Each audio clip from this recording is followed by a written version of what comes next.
Fact. When Princess Diana's baby boy fell in love with a gorgeous American starlet, we all went, ah. Then things got even better. Prince Harry and Meghan Markle were married, and in doing so took on the role of Duke and Duchess of the world. But now something has happened. The couple appear to want a little privacy. Okay. Too much to ask? You bet. The public feel cheated, the tabloids have turned, and the blame game, much of it directed at Meghan, is fierce. Come on now, dawg. It hasn't yet progressed to off with her head, but it's still a major headache for the royal family.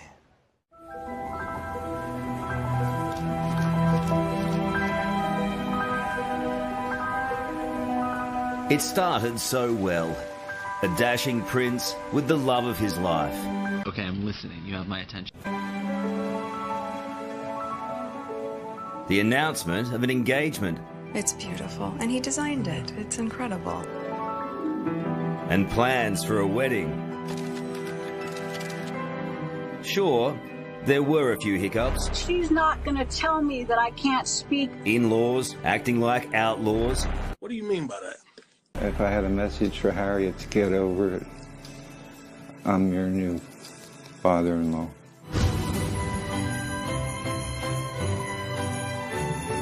But as Meghan Markle walked down the aisle to be with Prince Harry, the whole world was happy.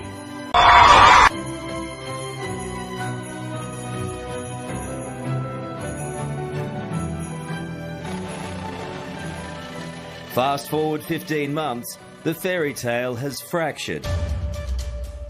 And one person is copping all the blame. Ladies and gentlemen, we got him. Andrew, what on earth has Meghan done? Well, Meghan seems to be a version of the Antichrist as far as Fleet Street are concerned. And it's almost a royal rite of passage you've got to go through. Yeah, right. Andrew Morton has spent a lifetime making the private lives of the royal family public. But he reckons Meghan Markle bashing has gone too far. Okay. You don't know what's going on, really. And yet the kind of casual vituperation of Meghan and Harry is, it makes you shudder. I mean, it's not like she's done anything wrong. She's just basically living her life as a royal. She's, in my view, she's done everything right. What do you mean by that? It's quite revealing that Meghan said when she joined the royal family that she was going to hit the ground running. Unlike Morton, former palace insider Patrick Jeffson says Meghan needs work to make it as a royal. What? Now, of course, we love people who hit the ground running. Energy, enthusiasm, motivation, let's do it. But you've got to know where you're running to and who's running with you and what are you going to say when you get there? Fact. At what should be the happiest time of the newlyweds' lives, things have gone famously awry for Meghan, and in turn, Harry too. Eyebrows were first raised when taxpayers funded their $4 million house reno. The Duke and Duchess have been criticised for demanding privacy, yet still accepting taxpayers' money for renovations on their home. Boy.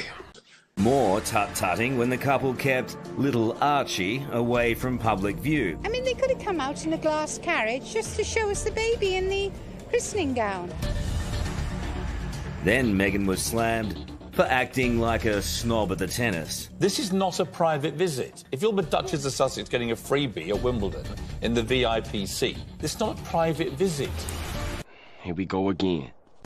And now, a further frenzy of outrage because these eco-warriors like to travel in style. A lot of people have labelled them hypocrites because they've taken 4 private jet flights in just 11 days.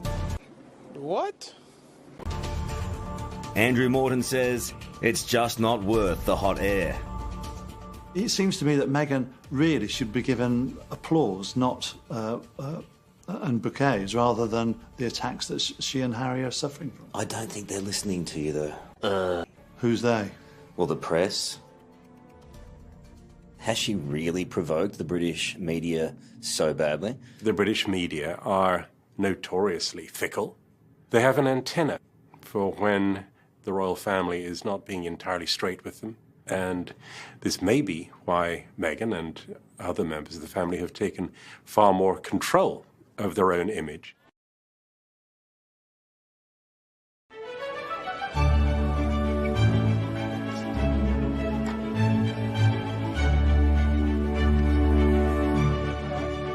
I mean, look at all these tourists here. A lot of people, and it's a sunny day. Yeah. Well, you know who they've come to see, Harry and Meg's. They've not come to see Harry and Meg's. They've come to see the Queen. They've come to pay respect to the great British tradition of the monarchy. They've come to see real royals. I said, wait a minute. Wait a minute. Wait, first of all, you're not going to speed past that like you didn't just say what you just said. Outside the gates of the world's most famous family home, today there's only one winner in a popularity poll about young royal wives. Kate is a billion times better. Meghan does not hold a candle to Kate. What do you mean by that? I'm here with British commentator Katie Hopkins. Meghan's interesting. No, she's fickle, she's of the moment, she's this deep. Who says someone has to speak for the commoners and expose the real Meghan Markle.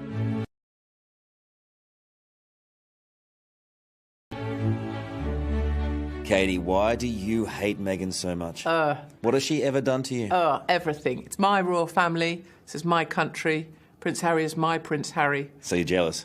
I'm not jealous. So that was a lie.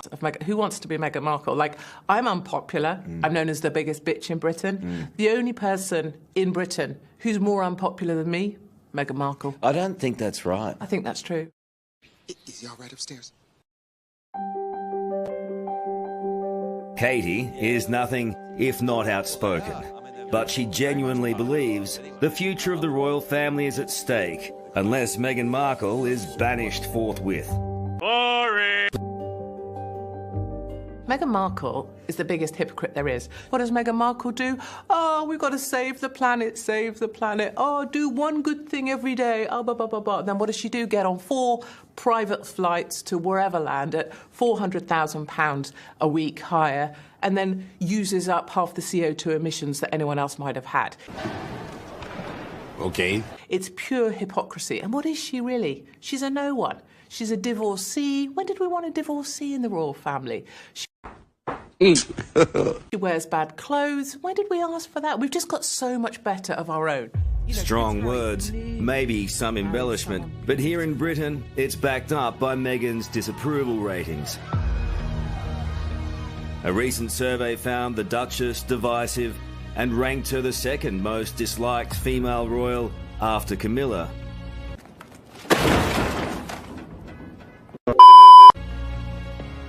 There were knackered old sceptics like me, old haggard women going, oh, that doesn't look very good. And then sort of the young, beautiful people going, oh, we love her social media, oh, fabulous, fabulous Beyonce. That doesn't make sense.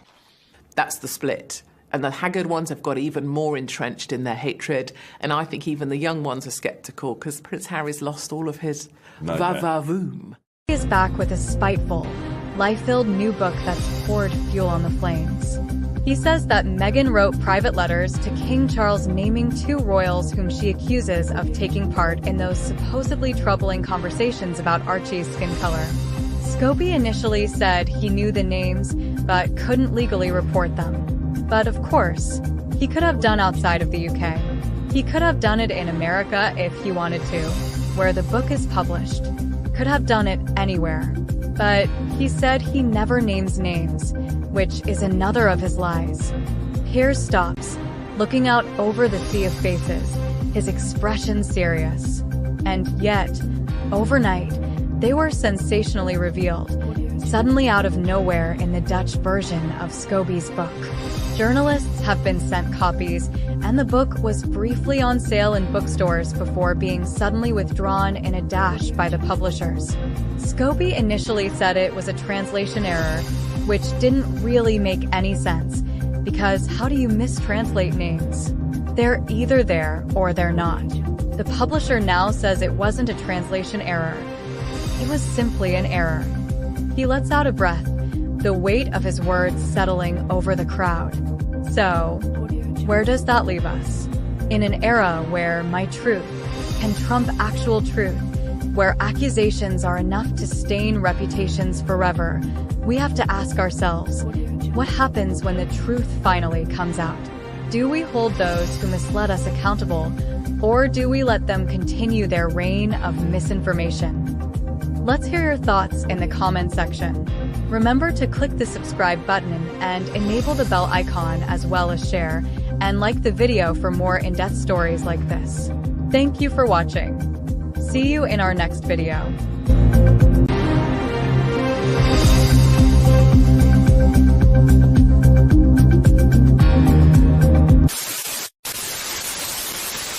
To as far as you can throw them. If they come to the coronation, they will bleat it all out. And it just goes to show how wise our late Queen was when she would not be photographed with baby Lilibet. Do you remember that? She wouldn't have a group photograph taken because she knew they would use it for commercial gain.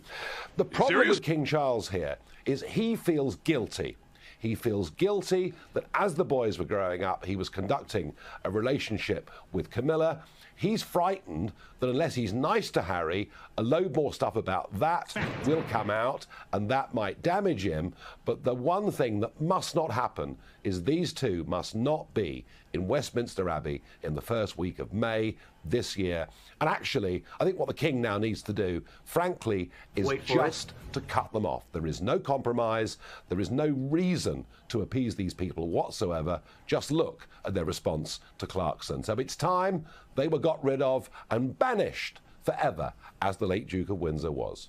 We know how people feel in the UK, but all of this was about trying to establish celebrity in the United States. It was really interesting to basically see the giant eye roll that came with this. Now, sure, there'll be plenty of cuddles in sort of woke Hollywood and all the rest of it, but generally, the embrace that could have been there for a former soldier, the Invictus Games, all the rest of it, ends up as what? You got paid how much? For what? Well, imagine if you were Netflix. Netflix paid them vast amounts of money, and yet he kept the really unpleasant stuff for the book. So I bet Netflix are not too happy about this. Yeah, you're right. Even in America, people are getting bored. So many of the things that he's whinging about are just little tiny molehills that he is trying to make into mountains. It's all about grievance. It's all about victimhood. The truth is, this young man was born into the most astonishing privilege. He lives the life, the sort of billionaire lifestyle on the West Coast. Yes, he's had some tough things happen in his life. You name me another person that hasn't had tough things happen in their life. And I think even America is starting to get bored with these two. Thank goodness. Nigel, you look like you've spent time in Australia over winter. I don't know how you look better in a London winter, but you do for the better of it, or the lighting's amazing. Whatever it is, don't change a damn thing. Thank you for sticking around, and we'll see you again all year here on Paul Murray Live.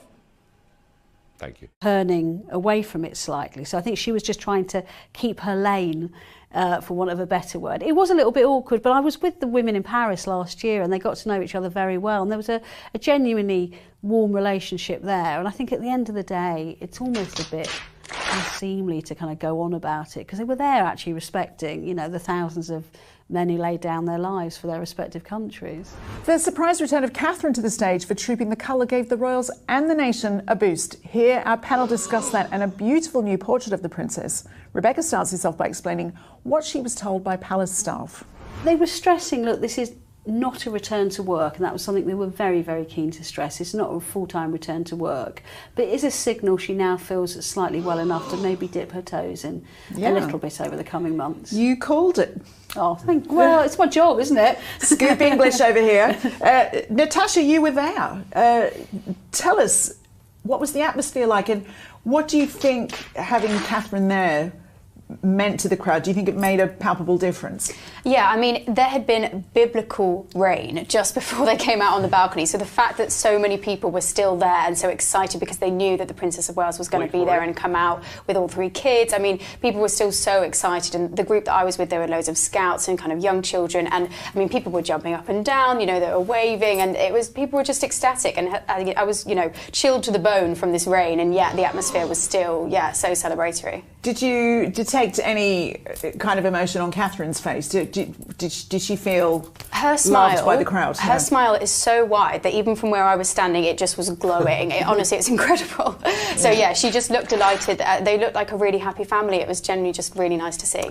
Richard, it was reported, wasn't it, that Catherine's return to the public eye was such a significant moment that the palace was duty-bound to tell the Prime Minister and our opposition parties. Yes, that really does make it sound serious, doesn't it? But there's a reason for that, is we're in the middle of a general election campaign. And viewers might remember that the royal family have had to cancel various engagements because they can't do anything that might overshadow election coverage, or also that might look favourable to one party or another. So in this case, you can imagine that Catherine's reappearance for the first time in public since Christmas Day last year was a huge event that did dominate the newspapers. It was dominated the front page on Saturday as well as Sunday. So that did kind of blow away the political coverage. So I think the Prime Minister had to be warned about that, and he let the opposition party leaders know as well. Fascinating. But I think they took the view that, look, Trooping the Colour, is a celebration, it's part of our national life. So I think all the political leaders were happy for Trooping the Colour to go ahead, and the fact that Catherine was part of that delighted all of them. I think they shared in the public's joy to have her back with us. Absolutely. Rebecca, she also released a statement. What can you tell us about that? What were the sort of key points that she wanted to make? I thought there was a really kind of moving and kind of painfully honest statement. She made a point of saying the messages that she and William have received over recent weeks and months have meant an enormous lot to them, and that has helped them get through some really tough times as a family.